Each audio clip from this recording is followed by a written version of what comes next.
भाई बहनों, आज की रोटी ही हर सदस्य व्यक्तियों के लिए यीशु ख्रिस्तांची मधुर नावाचे सप्रेम नमस्कार।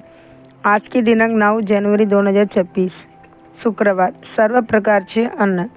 प्रत्येक हालचाल करणारा सजीव प्राणी तुमच्यासाठी अन्न असेल। जसे हिरवे गवत मी तुम्हाला दिले, तसेच सर्व काही मी तुम्हाला दिले आहे। उत्पत्ती 9 अध्याय 3 वचन। देवाने आदाम आणि हव्वा यांची निर्मिती केली तेव्हा त्यांना केवळ वनस्पतीजन्य अन्न दिले। उत्पत्ती 1 अध्याय 29 वचन। परंतु 9 आगाचे कालानंतर देवाने मानवाला शाकाहारी तसेच मांसाहारी अन्न देण्याचे ठरवले। तो म्हणाला, प्रत्येक हालचाल करणारा सजीव प्राणी तुमच्यासाठी अन्न असेल। तसेच समुद्रातील मासेही त्याने दिले। उत्पत्ती 9 अध्याय 2 आणि 3 वचन। मनुष्याला जे पोषण देते व तृप्त करते ते खाण्याची मुभा देवाने कृपापूर्वक दिली। एकदा इस्रायल लोकांनी मोसे व आगार विरुद्ध कुरकुर केली, या अरण्यात आम्हाला मांस कोण देईल?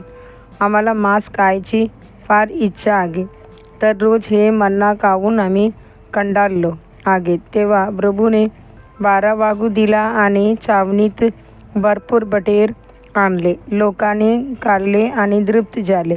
देवाने एलियाला 3 अलौकिक मार्गांनी अन्न पुरवले।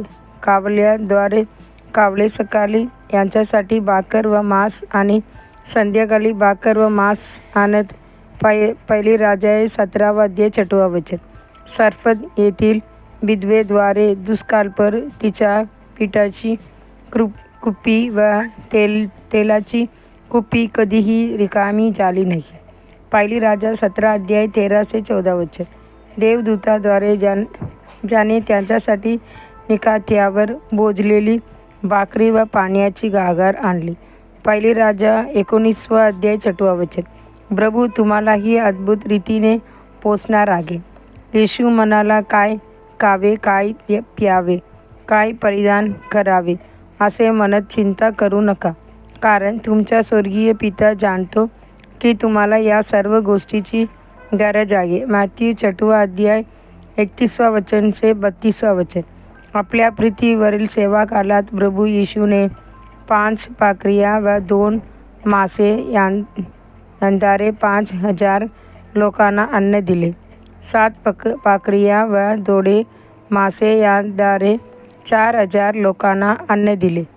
या सर्व लोकांनी मांसाहार असलेले हे भोजन खाऊन तृप्ती अनुभवली। यांचे पुनरुत्थानानंतर सुद्धा तिबेरियास समुद्रकिनारी येशूने प्रेमाने आपल्या शिष्यासाठी अन्न तयार केले आणि पुन्हा एकदा ते मांसाचे भोजन होते। शास्त्र सांगते ते किनाऱ्यावर आले तेव्हा त्यांनी तिथे नित्याची आग, त्यावर ठेवलेले मासे आणि भाकर पाहिली। योहान 21 अध्याय 9 वचन। देवाची लेकरांनो, या नव्या वर्षात प्रभू स्वतः तुम्हाला पोसो, तुम्हाला टिकवून करो आणि आपल्या बल्यामध्ये तुमचे नेतृत्व करो। पुढील मन्नासाठी वचन। स्वर्गातून उतरलेली जीवित भाकर मीच आहे। जे कोणी या भाकरीतून खाईल तो सर्वकाळ जीवित राहील, आणि जी भाकर मी देईन ती माझे देह आहे, जो मी जगाच्या जीवनासाठी देईन। योहान 6 अध्याय 51 वचन। आजचे बायबल वाचन सकाळी उत्पत्ती 23 अध्याय 24 अध्याय, संध्याकाळी मत्ती 7 अध्याय। धन्यवाद। तो अध्याय